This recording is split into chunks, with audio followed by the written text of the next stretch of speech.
Olá, pessoal, mais um Marketing Papiros e, de novo, Marcos trazendo novidades para a gente. E aí, Marcos, tudo Fala, bem? Euclides. E aí, tudo bem? Espero que você esteja bem. Tudo Nossa audiência ótimo. aí acompanhando o nosso trabalho. Hoje eu trouxe uma pesquisa e ela apontou o caminho para a comunicação muitos para muitos, por assim dizer. E aí, eu vi o título e achei assim interessante, porque falou um negócio que você vai explicar, né? Ecoverse. O que é um Ecoverse? Vamos lá.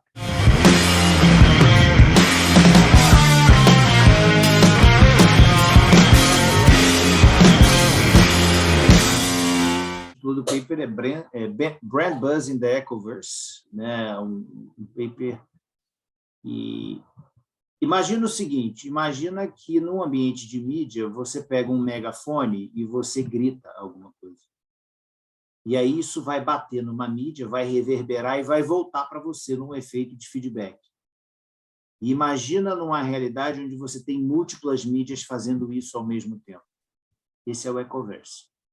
Essa é a primeira pesquisa que procurou mensurar isso e explicar isso. Tá? O universo de diferentes fontes de comunicação. Então, a realidade, segundo os autores, a realidade onde a comunicação existe uma realidade onde a comunicação de marca vive um ecoverse, que é formado por loops de feedback entre as diferentes fontes de mídia. Essas diferentes fontes de mídia são fontes oficiais de comunicações corporativas. Às vezes a empresa divulga press release, por exemplo, né? Notícias de mídias tradicionais e mídia proveniente de redes sociais virtuais, ou às vezes é mídia gerada por usuários, comentários na rede social, né, que é também conhecida como User-Generated Content. A importância dessa pesquisa é caracterizar, explicar e estimar a influência no desempenho de diferentes fontes de mídia nos negócios, tais como boca a boca, que é o word of mouth, mídia tradicional e comunicação corporativas, como press releases. Né? Então, o que os autores fizeram? Eles desenvolveram 5 questões de pesquisa. Eles pegaram uma base de dados compreensiva, se eu não me engano, acho que foram de 4 grandes bancos. Fizeram uma série de tratamento em dados desestruturados, fizeram exercícios de text mining para conseguir identificar como uma mídia influencia a outra. Por quanto tempo uma mídia influencia a outra?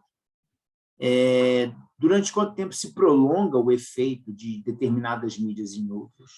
Se existem assimetrias nesses efeitos, ou seja, se para a empresa a mídia A faz mais influência, já para a empresa B, é a mídia B que faz influência.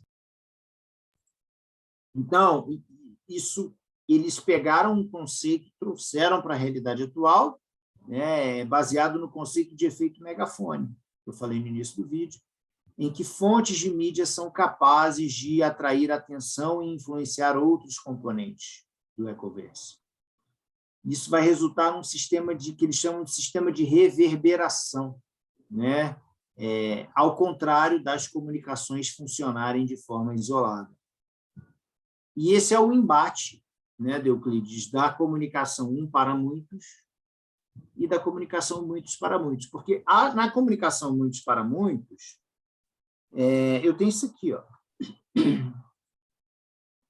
Então, na comunicação muitos para muitos, eu tenho comunicações da empresa, né, das empresas. Firm Communications, por exemplo, press release, comunicado à imprensa, propaganda, postagens no Twitter.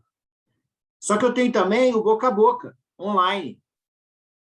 As pessoas falando sobre essa empresa no Twitter. Eu tenho notícias em mídias tradicionais sobre essa empresa. Eu tenho o sentimento do consumidor. As pessoas estão na rua, elas têm algum sentimento sobre essa empresa. E, por fim, eu tenho o desempenho da empresa. Então, imagina uma situação em que tudo se influencia. Esse é o ecoverse. Para o gestor, isso é importante porque ele quer saber o padrão de influência dessas ações, o ordenamento temporal dessas ações no desempenho do negócio, até para ele conseguir entender, tipo, numa visão geral, numa big picture, né, o que está influenciando o quê. Correto?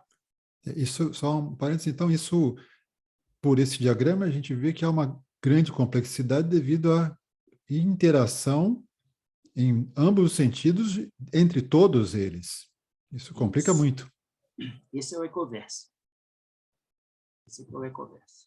Tá? A comunicação de muitos para muitos. Eles acharam uma modelagem empírica perfeita para fazer isso. Tá certo? Então, eu já falei sobre isso, eu já falei sobre a ideia, né? Eu vou falar um pouco sobre a metodologia, né? Então, o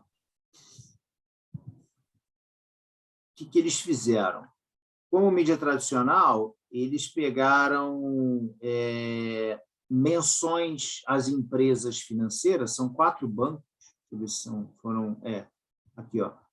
Nós focamos o nosso estudo em 4 top serviços financeiros, né? Aqui tem Bank of America, Citibank, JP Morgan, Chase e Wells Fargo, né? E o período do estudo foi entre 2007 e 2013. Quanto mídia tradicional, eles pegaram notícias sobre essas empresas. Na verdade, 65.261 notícias. E utilizaram uma técnica de Natural Language Processing para definir uma medida de sentimento. Ou seja, o que a mídia, o peso que a mídia está dando de notícias sobre essas empresas ao longo do tempo.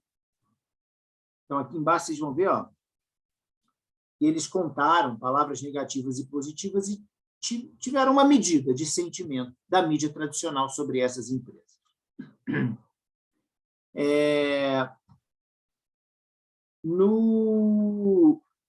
Como boca a boca, eles fizeram a mesma coisa, só que eles foram no Twitter, né?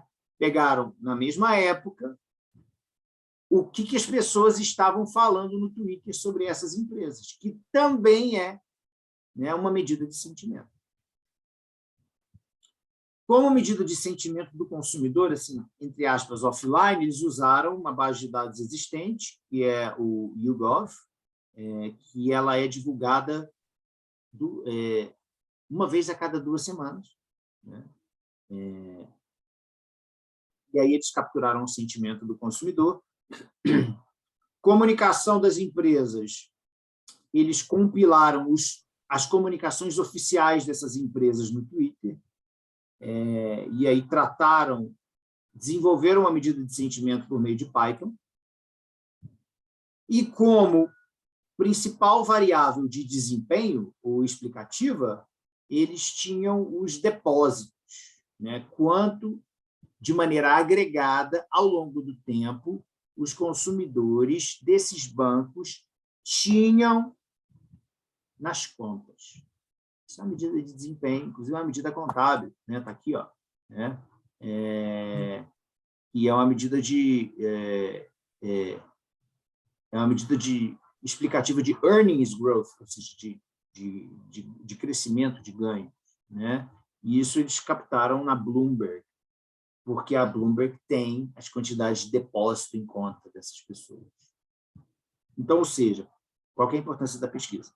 Eles têm múltiplas fontes de dados de várias mídias, ou seja, mídia oficial, Twitter, comunicação oficial da empresa, e eles têm uma medida de desempenho, tudo isso ao longo do tempo, onde eles vão procurar explicar, estimar um modelo temporal para analisar o feedback e o efeito interativo entre essas variáveis ao longo do tempo. Certo? Perfeito. E aí, só para vocês terem uma ideia como isso pode ser assim, interessante para o pesquisador de marketing, isso aqui é a evidência livre de modelo, né? Mas só para vocês terem uma ideia, nesse painel aqui, é uma série temporal, é a série temporal do volume de boca a boca sobre o Bank of America, tá? Entre junho de 2007 e dezembro de 2013. Então, prestem atenção como isso aumenta significativamente aqui ao longo do tempo e chega a alguns picos entre 2011 até mais ou menos aqui 2013. Isso aqui é a crise financeira. Uhum. Lembra da crise financeira? Dos bancos? Nos Estados Unidos? Né? Então, aqui, ó, retraction é pedido de desculpa, aquele movimento de Occupy Wall Street, a galera que é mais velha vai lembrar desse movimento. Aqui tem signing settlement, ou seja, assinaram um acordo, e aqui, ó, Merrill Lynch lawsuit, né? Ou seja, aquela ação contra o banco Merrill Lynch. Esse aqui é resultado, são ações resultantes daquela crise financeira que aconteceu, se não me engano, em 2008. 2008, né? Então, vejam como aumenta a variabilidade, né? E o volume de interações boca a boca. De certa forma, será que isso tem alguma influência, né, no desempenho? É isso que eles estão procurando testar. Tá? Então, o paper é bastante extenso, eu recomendo às pessoas que se interessarem para darem uma olhada, existem painéis aí bastante informativos. Agora eu vou falar da modelagem. Então, essa modelagem é um pouco diferente dos últimos 2 artigos que a gente tratou até agora, né? Porque é uma modelagem econométrica ao longo do tempo. Eles tinham várias variáveis, uma enorme base de dados ao longo do tempo, e eles usaram uma metodologia chamada de metodologia de vetores autorregressivos. O que é a metodologia de vetores autorregressivos? Ela admite que determinada variável no tempo passado influencia essa variável no tempo presente, que o passado de outras variáveis também influenciam essa variável no tempo presente, essa variável influencia a outra variável e assim sucessivamente, ou seja, é um modelo de equação simultânea que exatamente reproduz isso aqui. Então, todas essas variáveis eles incluíram no modelo econométrico de vetores autorregressivos para poder estimar a influência dessas variáveis umas às outras.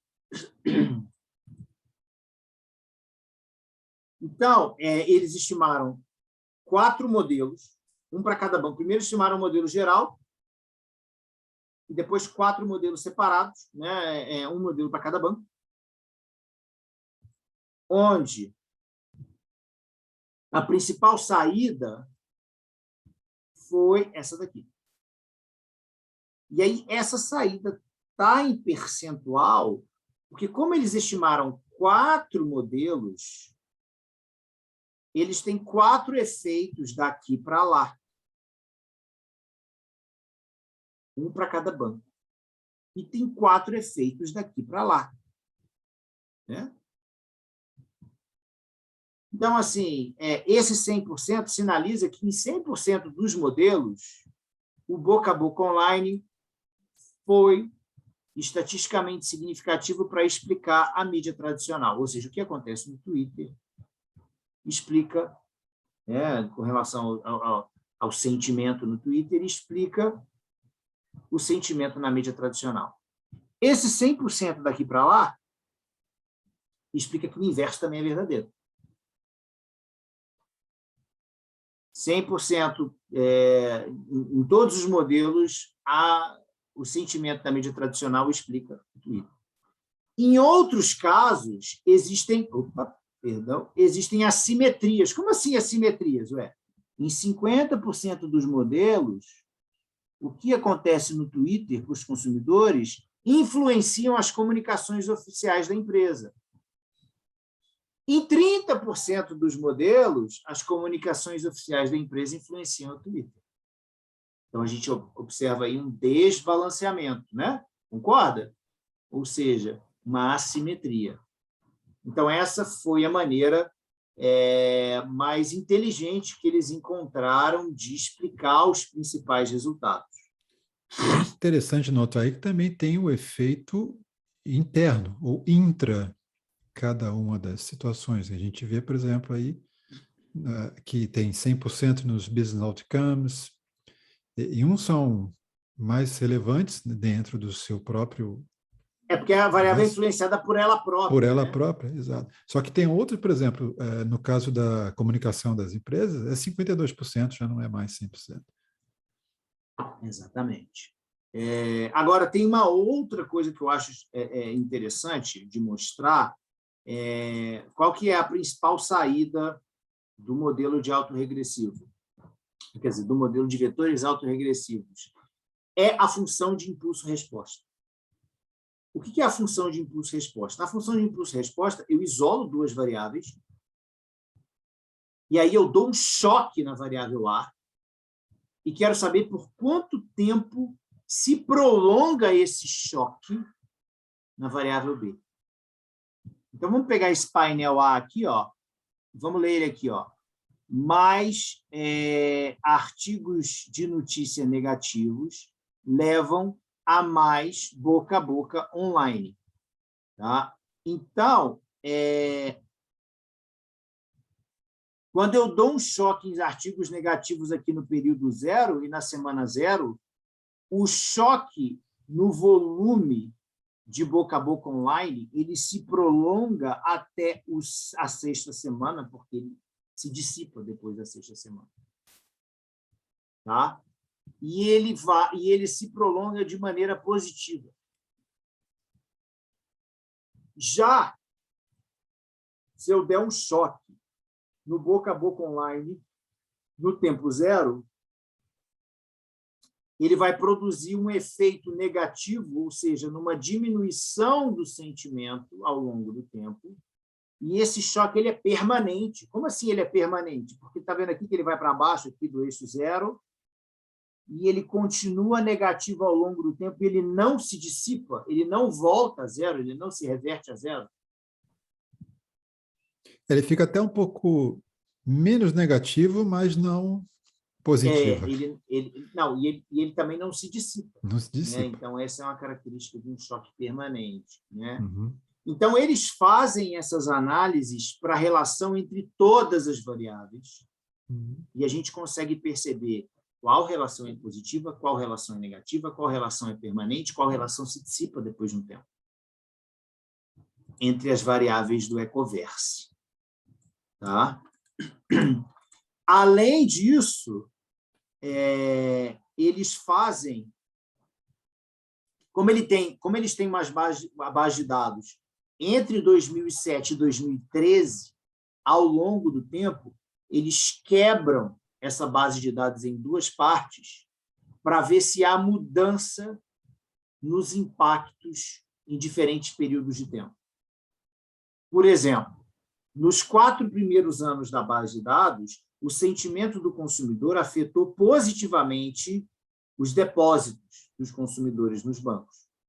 Vocês podem ver que é positivo aqui, ó, um choque aqui no sentimento do consumidor tem um efeito positivo, né, no depósito do consumidor. Esse efeito é permanente e ele não se dissipa.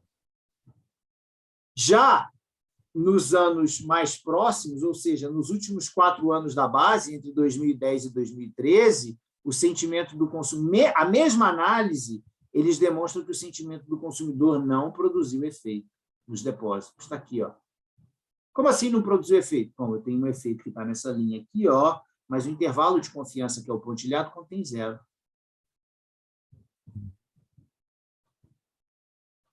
Então, a análise que eles promovem, elas permitiram responder as 4 questões aí de pesquisa que eles desenvolveram, que eu acho que elas são mandatórias para quem estuda mídia social. Primeiro, qual é a força do Ecoverse? Ou seja, de que forma, né, em qual medida uma fonte de comunicação afeta as outras fontes? Questão de pesquisa número 2. Qual é a natureza do Ecoverse? Qual a direção do impacto entre os componentes do Ecoverse? Positivo ou negativo? A gente viu que algumas são positivas, a gente viu que outras são negativas. Questão número 3. Existem assimetrias no Ecoverse? Ou seja, a direção da influência de algumas fontes é mais one way que two way, ou seja, ela é mais daqui para lá do que daqui para lá e de lá para cá ao mesmo tempo? Ela é desbalanceada? Questão número 4. Como o e-commerce mudou ao longo do tempo? Né? Ou seja, como o uso da mídia social aumentou a partir de 2007, será que o relacionamento entre as fontes do e-commerce mudou, né, ao longo do tempo? Sendo que algumas relações ficaram mais significativas do que as outras. E, por fim, como a dinâmica de resposta dos vários componentes de comunicação do e-commerce difere entre as empresas. Será que para o banco A funcionou dessa maneira e para o banco B funcionou de outra maneira? Bom, né? Estudo muito legal esse. E é bem recente, né? Foi publicado em 2016. Isso, ele é de 2016. Muito bom, bem recente. Bacana. Estabeleceu aí o caminho das pesquisas na área de mídia, né? Então, fica a dica, o recado aí para quem se interessar. Essa é uma leitura obrigatória. E uma provocação no final, que eu sempre faço, está virando tradição. Será que dá para usar isso aí nas campanhas políticas? Eu imagino que com certeza, né? Que resultados interessantes nós poderemos ter analisando isso no ano que vem? A gente está em 2021, né? Em 2022 teremos campanha política, com certeza isso vai pautar o debate. E aí seria interessante fazer esse tipo de estudo para ver os resultados dessa história toda. Muito bom. Legal, Marcos. Mais uma vez, muito obrigado. Excelente. E vamos, logo mais, ter mais artigos aí para o pessoal. Eu agradeço o espaço. Obrigado.